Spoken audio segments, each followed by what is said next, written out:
I'm Kamal Bhattacharya. I'm the Vice President of IBM Research Africa. My responsibilities are to run our two labs, one in Nairobi and one in South Africa.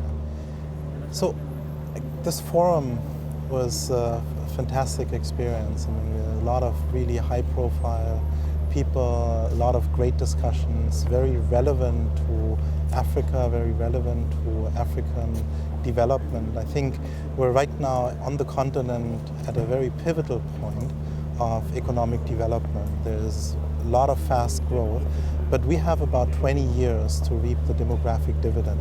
A lot of people will come into the workforce, about 130 million people within the next 10 years.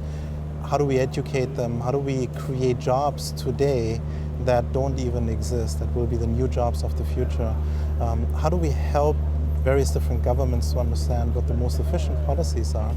And at the same time, how do we use technology to really help Africa leapfrog many different other economies? I think there are daunting challenges. I think that the digital revolution is already ongoing, to some extent even over, and now it's really reaping the benefits of what the digital revolution has already delivered and creating completely new insights. One of my favorite topics is always the lack of understanding of the African consumer today. If you compare Africa to the US or to Europe, you will see that a lot of information is available about the US customer, about the European customer, but we don't know exactly what the African consumer is about. What is a low-income person really about? How does he or she spend their money? And how do we build solutions to help them to be more healthy and wealthy and better educated?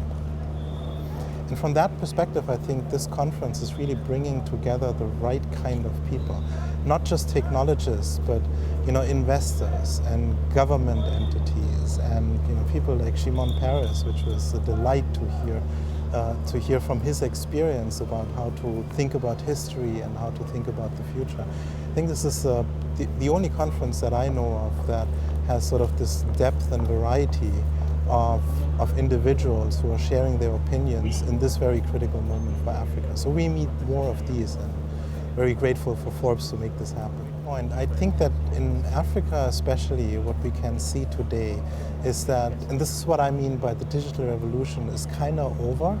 It's at a point where everyone is understanding that these are tools and infrastructure aspects that are available.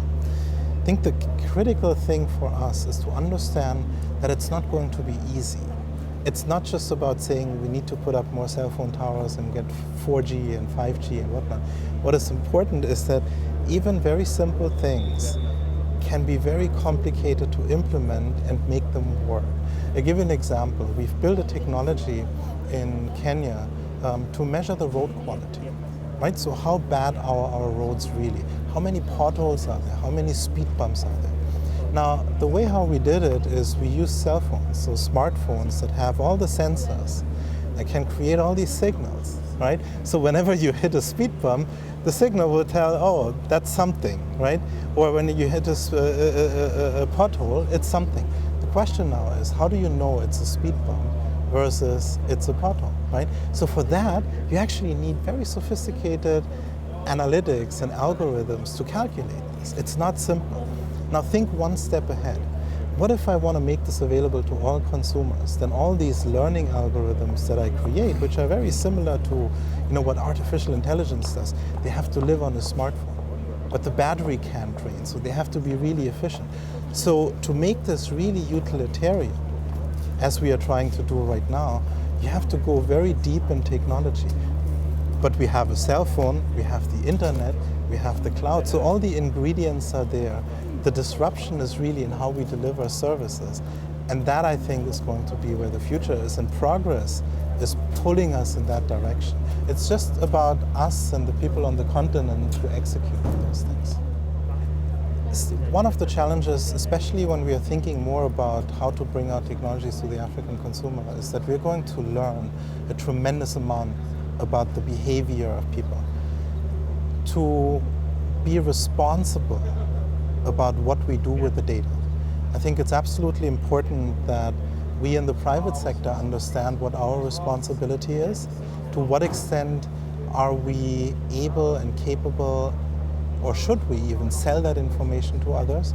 The second thing that we need to understand is how do we influence the governments to actually establish the kind of policies that are flexible enough so that we can use information for improving the human condition, but not misuse information to essentially create insights into people in a way that I personally feel is not a good approach and it's not a humane approach.